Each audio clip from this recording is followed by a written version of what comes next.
Chapter 7. The Medic's Price. The clinic was smaller than he expected. One room, perhaps 4 meters by 6, with a single window that let in the dim light from the corridor. The walls were painted white, though the paint had yellowed with age and humidity, and every surface that could hold a shelf held one. The shelves were labeled. Rowan could read the labels from the doorway: antiseptic, suture, analgesic, bandage gauze, bandage compression, each written in precise capital letters on strips of adhesive tape. The handwriting identical on every one. Below the labels, the supplies were arranged with a uniformity that bordered on architectural, with bottles aligned by height and packets stacked by size. Rolled bandages nested together like stones in a wall. Dr. Senna Okoye stood at the examination table, her back to the door, working on a man's forearm with the focused efficiency of someone who had run out of time to move slowly. She was tall, even standing, with gray hair pulled back in tight braids close to her scalp. She did not look up when Rowan entered. He waited in the doorway. She finished, noted something in a ledger, and handed the man a folded square of cloth. He left without a word, pulling his sleeve down as he passed Rowan. "Close the door and sit," Okoye said. A single chair faced her desk. Rowan closed the door, and the corridor noise cut to nothing, the room sealing itself into its own atmosphere. He unslung his pack and sat. The chair was wooden, straight-backed, uncomfortable by design or indifference. He set the pack between his feet. Her coat was white, or had been, patched at both elbows and along the hem with fabric that did not quite match. The patches were clean. Everything in the room was clean, aggressively and intentionally clean, in a way that stood out against the general damp of Meridian. She settled at the desk, set down her pen, and looked at him.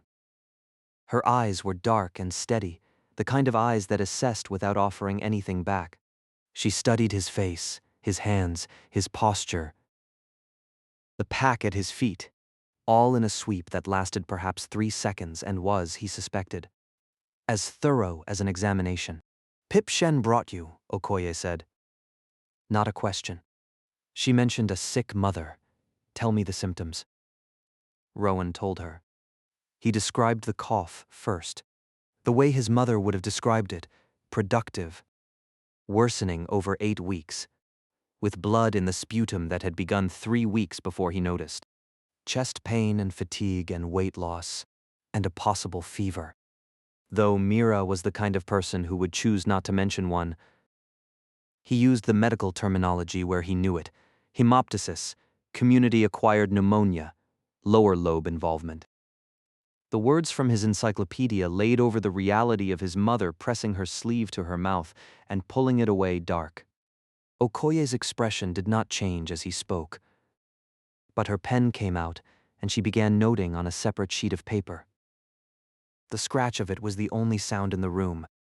"This," Okoye said when he finished. "You used that word correctly? Where did you learn it?" "A medical encyclopedia," Rowan said. "Pre-collapse edition." "Which edition?" Okoye asked. "I do not know. The cover says Merck, but the publication date is worn away." Something shifted in Okoye's face, not softening exactly, but a recalibration. "The Merck manual, that is a good resource, outdated, but the fundamentals hold." She set down her pen. "You read? That is less common than it should be." The observation carried no judgment, only the flat acknowledgement of a fact she found regrettable. "Your mother, how old is she?" 61, Rowan said. Okoye wrote the number. "Pre-opaking birth?" "Yes," Rowan said. She remembers before. "Does she have medical training?" Okoye asked. "She was a student," Rowan said. "Biology, not medicine, but she studied enough to recognize what is happening to her." "And she sent you for antibiotics?" Okoye leaned back in her chair. "She is correct." Based on what you describe, the most likely diagnosis is bacterial pneumonia, probably community-acquired, exacerbated by chronic spore exposure. Without treatment, the trajectory is predictable and it is not favorable. The words were clinical, but the meaning was not. Rowan heard both layers and kept his voice even. Do you have antibiotics? Okoye stood. She moved with the deliberate economy of someone who had learned not to waste motion. Each step placed, each gesture purposeful. She crossed to a shelf on the east wall, the one labeled in the smallest print, and opened a cabinet below it. The lock turned with a click that sounded loud in the controlled quiet. A brass key worn smooth on a frayed cord around her neck. Inside the cabinet, arranged on a single shelf, with the same architectural precision as everything else in the room, were 3 blister packs of pills. Small, foil-sealed, the packaging stamped with a pharmaceutical company's name and a dosage schedule in print, so small Rowan could not read it from his chair. The foil was still bright. 72 years old, and the seal was still intact. The compounds inside still viable because someone, somewhere, before, had designed packaging meant to outlast the world that manufactured it. I have 3 courses of amoxicillin, Okoye said. She did not touch the packets. She stood beside them the way Rowan stood beside his solar collector during a storm, guarding something essential from forces that could not be negotiated with. 3. 1 for your mother. 1 for the next person who walks through that door with the same problem. 1 for the person after that. After that, I have none. And the knowledge to synthesize new antibiotics requires equipment that does not exist in any settlement I am aware of. Okoye closed the cabinet, the lock clicked shut, and she turned to face him. I will give you a course for your mother, she said. But I cannot give it for nothing. That is not cruelty, Mr. Voss, but mathematics. Every resource I dispense without return is a resource the next patient does not have. This clinic runs on exchange, and exchange requires balance. I understand, Rowan said. What do you need? Okoye sat back down. She folded her hands on the desk, the gesture deliberate, and looked at him the way she had looked at his symptoms, with diagnostic attention. Pip tells me you repair mechanical systems, that you fixed a wind-up flashlight on the trail with a multi-tool and a few minutes of attention. That was a simple repair, Rowan said. Simple repairs are the only kind left. The complex systems are all dead. What remains is cables, pulleys, bearings, springs, tensioners.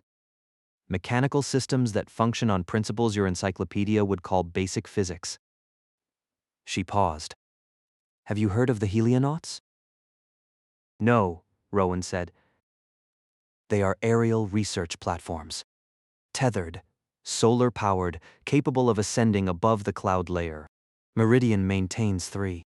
They are, depending on whom you ask, either the most important technology this city possesses or the most extravagant waste of resources since the Opa King. She said this without indicating which opinion was hers.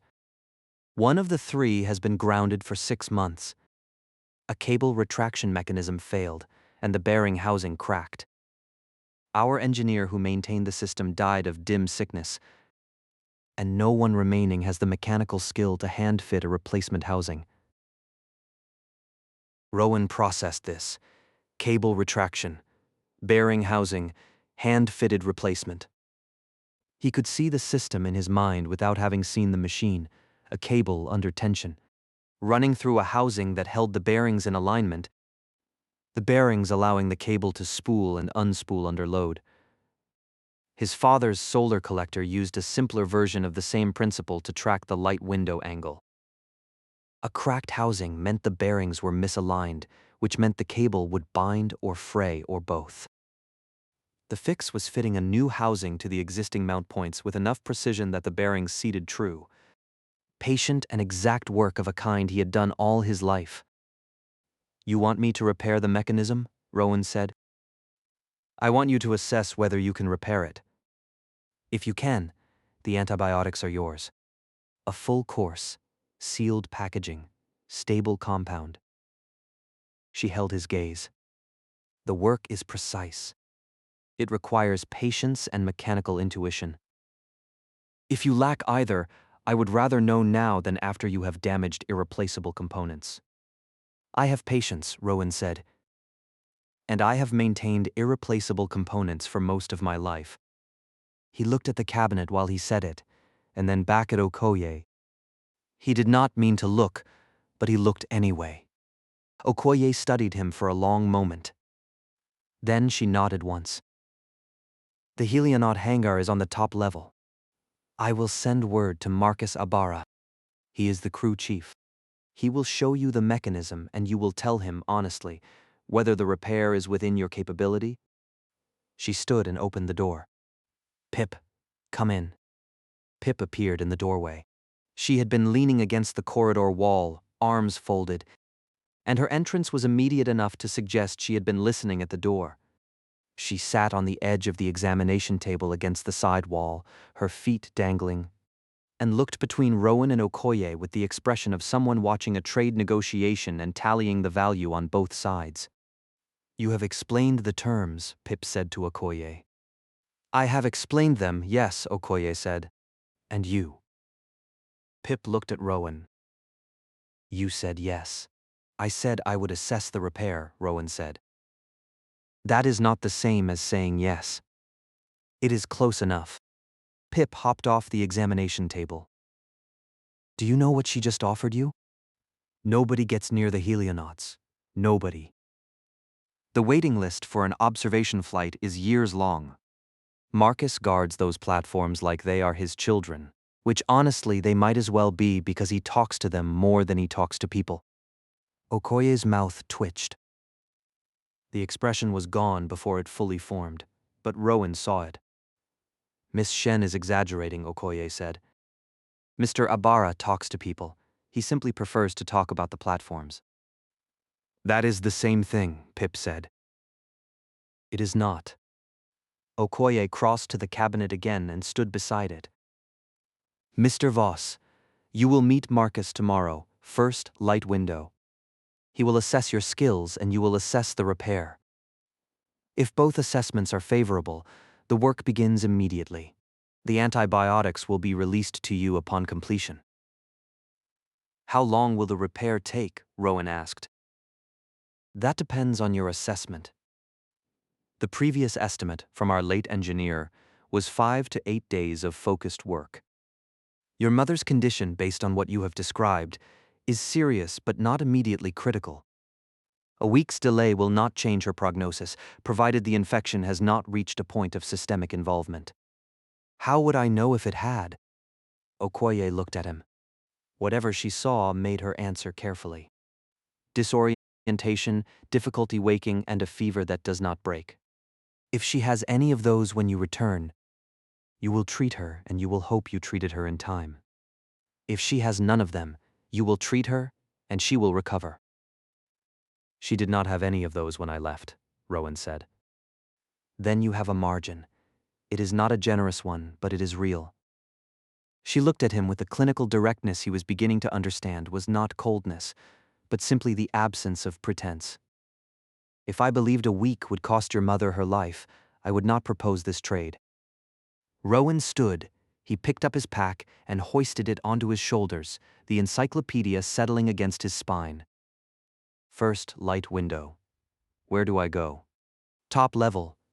Follow the yellow line to its end, then take the stairs. Marcus will be there. He is always there. Okoye opened the door for them. Her posture was straight, her hands still, her expression returned to its clinical default. But her eyes followed Rowan as he passed, tracking him the way she might track a vital sign that had changed in an unexpected direction. Rowan walked through. Pip followed, her usual bounce muted in the clinic's precise atmosphere. The corridor was quiet around them, the antiseptic smell fading as they moved toward the stairwell. Then the stairwell door opened, and Meridian rushed back in. Voices, footsteps, the clang of distant work, the hum of a city that did not pause for anyone's private negotiations. The contrast was immediate. The clinic had been its own world. This was everyone else's. They were partway down the stairs when the cable snapped on the level above them, 2 flights up where a hoist system carried supplies between the housing tiers. Rowan heard the report of it. A sharp metallic crack like an axe finding wood. And then the sound of something heavy striking stone. And then a man's voice. Brief and strangled, then quiet. He stopped on the landing. Through the gap of the stairwell, 2 levels up, he could see a wooden crate split open on the floor and a man on his side beside it. One leg bent in a way it should not bend. People were already moving toward him. The cable hung loose from its mount. The broken end frayed in a way Rowan recognized. The strands had been giving for some time, one by one, and nobody had caught it until the last few failed at once. Pip had not stopped. She was 3 steps below him, looking back. "Tensioner," she said, without inflection. "They have been bad on that line." She kept walking, and Rowan followed. By the time they reached the lower corridor, 2 people were carrying the injured man up toward the clinic. He was conscious, his face gray, his good hand gripping the shirt of one of the men beside him. Nobody was hurrying.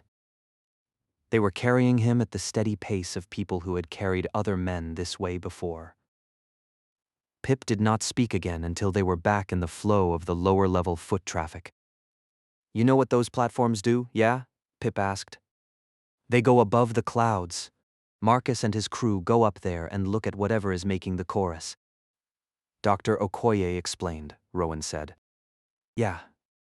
She explained the mechanics. "I'm talking about what it means." Pip dodged around a woman carrying a crate of dried mushrooms. "The antibiotics are the reason you came. The helionauts are something else. Pay attention when you get up there." Rowan did not respond. He followed the painted lines through Meridian's corridors, his mind already mapping the repair. Cable retraction, bearing housing, hand-fitted replacement. He could feel the work waiting for him, a problem already taking the shape of solutions. This would be bigger and more complex than anything he had built or fixed before. But the language was the same. He would do the work and take the medicine and go home. Before he slept, he would write down everything Okoye had told him about his mother's symptoms and the antibiotic course, the dosage and the timing, in case the journey home went badly and someone else had to give her the medicine. He had not thought of that until now. He thought of it now because the week he was about to spend in this city was a week his mother would spend without him.